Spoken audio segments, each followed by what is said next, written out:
Alors d'ailleurs, c'est notre cousin Régis qui travaille sur cette vedette. Son surnom, c'est le Gobelet.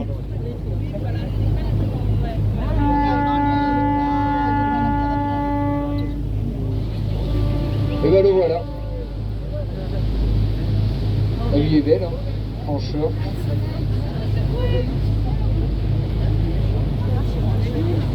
Son surnom, c'est le Gobelet, mais cela car ici, les familles de marins pêcheurs ont bien sûr des surnoms.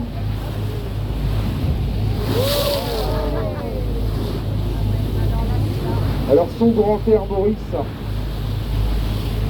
c'était la lessiveuse. Ensuite, il fallait diminuer la taille du récipient, donc on a trouvé plus petit que la lessiveuse, c'était le seau, dit le seau. Donc Régis, c'est le Gobelet. Et plus petit que le Gobelet, quand Régis aura un enfant, et ben ce sera le Béatrude.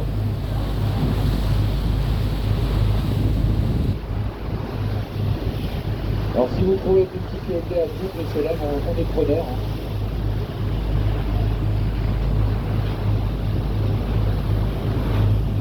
Et messieurs, dames, vous allez pouvoir donc admirer le plus beau pont du monde, le pont de Normandie.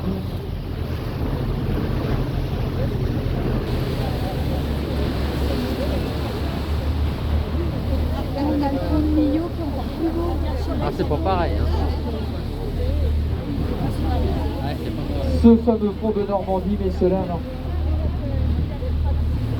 sa construction a commencé en 88, s'est achevée en 95.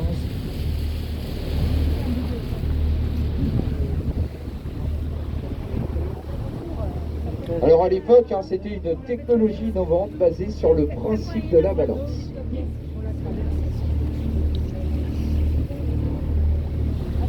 Alors il faut saluer, messieurs, dames, le travail de nos entreprises françaises, nos ingénieurs, nos ouvriers, nos constructeurs pour réaliser ce défi.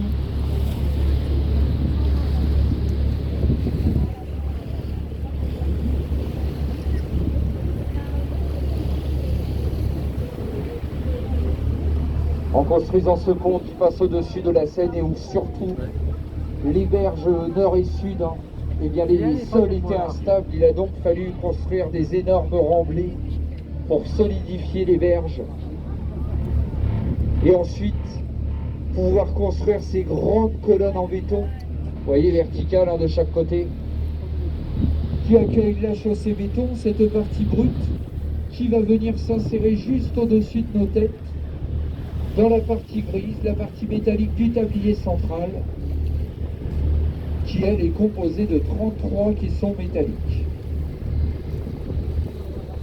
Ces caissons, on les a construits en atelier, amenés par la mer avec des grosses barges. On les a hissés avec des treuils et une fois en haut, on les a soudés les uns aux autres. Et on a réuni les deux rives en décembre 1994 pour une inauguration du pont le 20 janvier 1995. Le pilier sud sur notre droite repose à terre. Et en bas de ces piliers, on voit les accès aux ascenseurs qui permettent donc aux ingénieurs, aux alpinistes de monter jusqu'en haut. Ils vont aller contrôler la structure, voir s'il n'y a pas de ces haubans qui se dégradent. Les grands